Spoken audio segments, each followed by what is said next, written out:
Hey guys. Hey David, welcome. Hey, Michael, thanks for having me. Yeah, it's excellent to have you. I was really interested in how, having tokenizing private equity plays onto the blockchain. Just to kind of to kind of start the chat. Could you tell, everyone a little bit about yourself, a little bit about what you're doing as well with Liti Capital? Yeah, absolutely. And by the way, you can see I took the fireside really seriously. So my background is actually not in crypto. For the better part of the last decade, I've been in private equity. I was one of the founders and ultimately built and managed $1 billion plus private equity firm in New York that was focused on litigation financing, which we can, talk a little bit more about as we go further into the chat. But after leaving there and looking around for what's next, there were a couple of things that were driving me. And the DeFi community was one of the things that really, it piqued my interest, right? So what you have to understand is when I was running the fund, it was set up where my mom couldn't invest, okay? She didn't have $1 million of liquidity, which is what's required, right? In order to invest in funds outside of this community. My siblings couldn't invest. Here I was running this private equity fund. We were generating 30 to 50% cash on cash returns. And the people I really care about, everybody, the everyday people, couldn't invest. The 1% could invest. And I've been lucky enough in my career where when I'm looking at what to do next, I can look at something that actually matters, right? That makes a difference, where we can turn around and we can say, you know what, this is for everybody. And it is absolutely high time and the right time to bring private equity and the returns that it has to everybody. And so that's really kind of the primary focus of what brought me to Liti Capital and what we're trying to do with the community. Excellent. And then when did you start Liti Capital again? Or when did Liti Capital start? We're new. We're really about 6 months old. And our largest investor signed on and we did a $10 million raise, of which, I can tell you what we've done with some of that money. We've actually started to build out the portfolio because one of the things that's really not unique, but differentiated about this is that we're actually buying assets, right? We're raising the money, we're buying assets. Those assets have an independent value, right? And while I'm sure we'll go up and down with the market just like everybody else, right?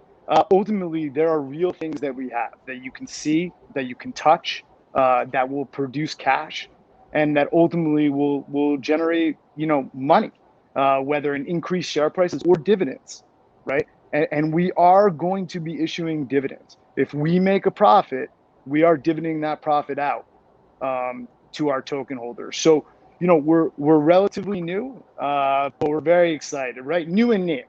I've been doing this for the New better name, part of the yeah. last decade. Yeah. So it's more new and named than actually. Excellent. And for kind of some of the viewers that don't understand what private equity is and what is litigation finance, would you be able to kind of describe some of the terms and what it is for them?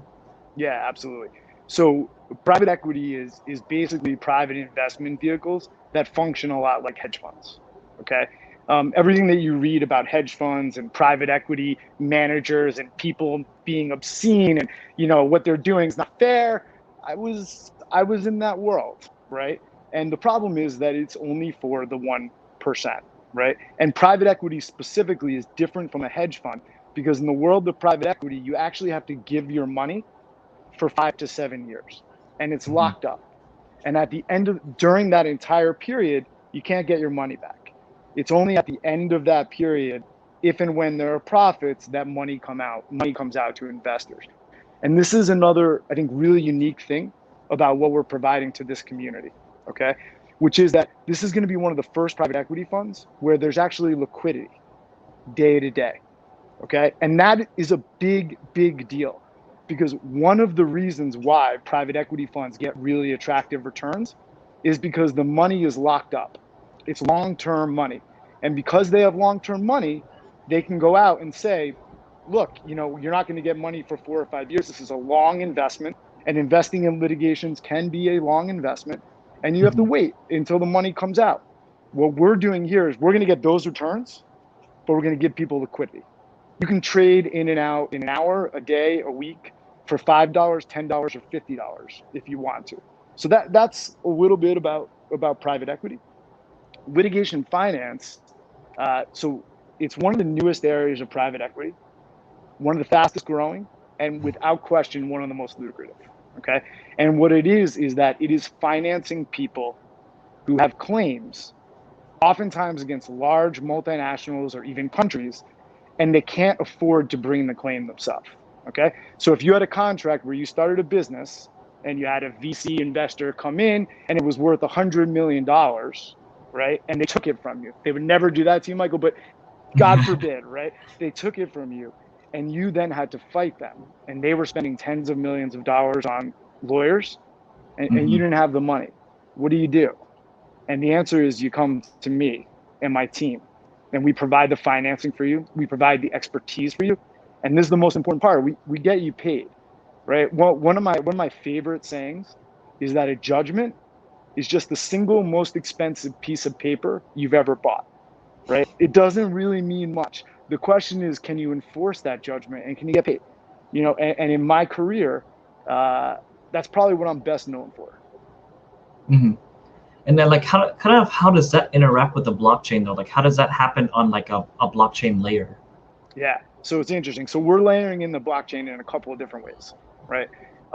The first is that we're involving the community in the process of finding information and other people and resources that we may need for the case, right? So each case is about a different topic. Sometimes I have to become an expert in renewable energy in Japan, right? And we want to source the community and say, if there's anybody here, you know, let us know if you have information about this. And if we use you, we're going to give you a bounty, right? If you bring a case to us, we're going to give you a bounty. But the part that I'm the most excited about, okay, is that we are going to take 5 to 10% of every dollar we raise. It's not profit, dollar raised. And we are going to invest it to go after people who were defrauded or scammed in the crypto community. Okay. Oh, and this is real. Yeah, this is really, really important. Okay. Because what we're doing is, in my last fund, I had $1 billion. 10% of that is $100 million. Okay. What I want to do here is I want to take $100 million and go after every rug pull. Every time that people en masse get defrauded, it's time to take a stand, right? And part of what I'm doing here, right, is I want to make a difference, right? I love making money. I'm a big fan. But at this point in my career, I want to make a difference, okay? And so how this is going to work is that if you have a Liti token and you or somebody you know has been scammed, you come to the community, you let us know, and we're going to diligence those cases for free, okay? Then we're going to pick the top cases that we think have the most merit, and we're going to put them out to the community, and you're going to vote, okay? And whatever case the community takes, at least one, we're hoping more than one, okay? Without any cost or any risk to any member of the community, we are going to take the cost on ourselves. We're going to go after them. And when I say we're going to go after them, you know, as we get to know each other a little bit better over the coming months and years, you know, we're going to go after them, right? And we are ultimately going to find out who they are, and we're going to let the community know. And then we're going to go try and get the money. And to the extent that we get the money, we're going to return 90% of it to the community, right? We're not taking a profit. We're just doing costs and overhead to get that done. And we're going to keep doing it and doing it and doing it and doing it. And so that is, without question, the thing I am most excited about with this project. Our community needs people with real capital to stand up and say enough, to start to make it so that some of these scammers have some risk on the other side, even if it's just being known. It's necessary for the next step of this, and we are going to be the driving force in that. Yeah, and like we've seen with DeFi, like there's a lot of bad actors, and it just really makes the space just, you know, everyone's scared to kind of enter because of these bad actors, and you know, going after them is being, you know, finding a way to go after them is really something that's noble. You know, being able to get people back their money and being able to find a way to, you know, have them say, hey, look, there's a big dog watching over you, don't do it. Also, Absolutely. And then also like about your structure as well. I noticed that you have like 2 different types of tokens. Like, could you kind of like briefly describe which one's which? Yeah, absolutely. So under Swiss law, so one interesting thing is we're a Swiss company, and under Swiss law, you can have what's called an equity token, okay? And if you go on our website, you can see that we're one of, I think, 3 or 4 companies that's actually gotten a letter from the Swiss regulatory authority confirming, right, that we are not a security, and that we are an effective tokenized equity. All right, so we're really excited about that. Really, really small group of people that have that designation. Okay, that's the share. That is a tokenized piece of equity, but it's not tradable. Okay, each of those shares can be broken into what are called WLITs, and WLITs are basically just a reference for the token, and those are going to trade on Uniswap and other exchanges, and that is ultimately where the liquidity is going to come from. Oh, so that's kind of like the fractionalizing of the equity into like smaller subsets. Yeah, that's right. And I think that, you know, in order to trade, right, you can trade as much as you want. There's no KYC, there's no requirements, right? My mom, my dad, my sister, right? You can trade that all day long. To the extent that you want to have voting rights or actually hold the shares, then you have to go to our website, right? You fill out a form. There's a KYC process. If there are any other regulations for wherever you are locally, you know, we'll take you through those and you get your equity. And by the way, you can go back and forth, right? You can have equity, split it into WLITI, take your WLITI, put it into equity. It's really, it's going to be seamless back and forth. And like I kind of wanted to take just a quick take back with about like the the plan on how to take on these crypto scammers, because like how would you be able to do that? Because some of them are anonymous, or some of them are like, for example, like Mt. Gox, we don't know who took the money and stuff like that. Yeah. So look, enforcing is an animal in and of itself, right? And you know, I'll tell you, the last year that I was at the private equity fund, okay, we enforced $1 billion of cash and securities against the government of Venezuela. Okay, that is, you know, it's not easy, right? And in some ways, these scammers are harder than governments, but in some ways, it's easier, right? And I think that there are a couple of different ways that we can go about it, right? The first is we got to start with the people who are the least sophisticated, right? That's very important. That's what we call low-hanging fruit, right? There are people who use Twitter. They sign up and use phones that we can trace who it is, right? And figure out where they are and who they are. And this triangulating of people and places to actually go back and find out who someone is important, right? And I want to be clear that, like, it's not just sitting in an office. We have people on the ground, right? If we find a burner phone that somebody's using, right, as long as that phone is still active, we can triangulate where somebody is into a relatively small area. And if we've narrowed it down, right, to 5, 10, 15 people that it could be, we can confirm it, right? We can always follow the blockchain to see where the money is moved. So there's a lot of different tricks. The answer is that it's really going to depend on the specific circumstance and how sophisticated the people are that are doing it. But, you know, it's kind of a funny thing. So people always say criminals make mistakes, right? The truth is we actually all make mistakes all the time, right? And if somebody does perfectly, are we going to be able to find them with today's technology? I don't know, right? It's going to be hard. But are there going to be a bunch of people out there that made mistakes that were operating before Liti Capital came in and gave them real downside, right? There's going to be a lot of those people, and we're going to find them, right? If you are a WLITI holder, we're going to protect you, right? This is our community. This is our group. We're going to do everything we can. Yeah, like with the crypto space, you know, like all these rug pull projects, like we just want to clear them out, man. Like honestly, like having them to where they are, you know, able to steal millions and millions of dollars, you know, it really affects a lot of different communities, like, especially like some people that are just getting barely into the space, and it's like, well, I just bought this token because of you know, someone just told me about it and I didn't do that much research, and then they just rug pull, you know, like at least having an option to kind of mitigate those effects. Because like if you think about it, some of these people are like just getting into crypto for the first time and just, you know, getting into decentralized finance, and then having a rug pull from them is not fun. honestly, it breaks my heart, right?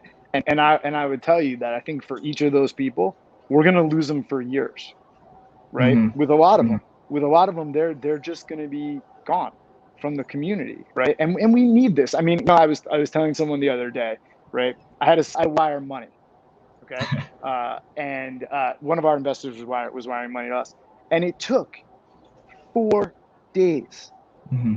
right, to go from one country to, it was ludicrous, right? And people who send us stable coins or Ethereum, it's there in 2 or 3 hours, right? And forget the actual sending of money. How about data? Protecting data, right? For the cases and enforcements that we're doing, data protection is a really big deal. Like, I will tell you, it's in our roadmap, but we are committing millions of dollars to a case and data management system that's using the blockchain, right? Mm-hmm. Where there are security keys, where we can control who sees what and where. I mean, the uses are endless. And I know I probably sound like a neophyte because this area is new for me, but it blew my mind when I realized the utility of this and the fact that it's for everybody and everybody can use it simply. And it just, if somebody doesn't stand up and do this, it's gonna take years and years and years for every person that we lose. And the problem that we have now is the whole world lives and dies on incentives, right? There's Mm-hmm. no incentive for anyone today, right?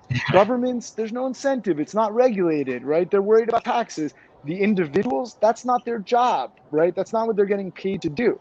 And so really, for me, right, the reason that I agreed to do this with the team is because this is what we're going to do, right? We don't have an incentive other than to protect the community that we're working with, right? And it's a part, the more money we have to go after these people, and we're just going to keep going and going and going and make as big of a difference as we can every single time. Excellent. Yeah, like just it's a really noble thing to kind of do for, because like a lot of these scammers out here, man. And you know, like to kind of we're about to hit that that final mark, and I just wanted to kind of like ask you for like a, you know, like for everyone that's listening and watching it now, like what do you want to like really have them take across, you know, like the final point that you want to kind of like reach across to them about? Yeah. Look, for me, it's that it's time. Okay. It is now time for people in the crypto sphere to be able to invest their money like the 1%, with investment managers that represent the 1%. Your money should be able to be put in a relatively safe environment where you're going to be able to generate returns that are backed by assets, and you're going to get cash, the same returns, the same opportunities as have been withheld from people who have less than $1 million a year, right? That message. And if you're a part of our community, you know, we believe in community. We're going to involve you in our decisions. We're going to try and work together to make this better. And we're going to help protect you from scammers as much as we can. Excellent. I got I got one guy in the audience saying, "Are you guys hiring? I want to be in." You can always reach out to us. I'm I'm always open, and we are definitely growing. We're definitely growing. Excellent. And thank you, David, for coming on today and letting them all know about it. And you know, like my final takeaway from this too is like, be careful, Anons. If you guys are trying to scam people, you guys better get wrecked by Liti Capital. That's right. You tell them, Mike. All right. Yeah. All right. All right. Thanks, David. Thanks, man. Yep. Have a good one.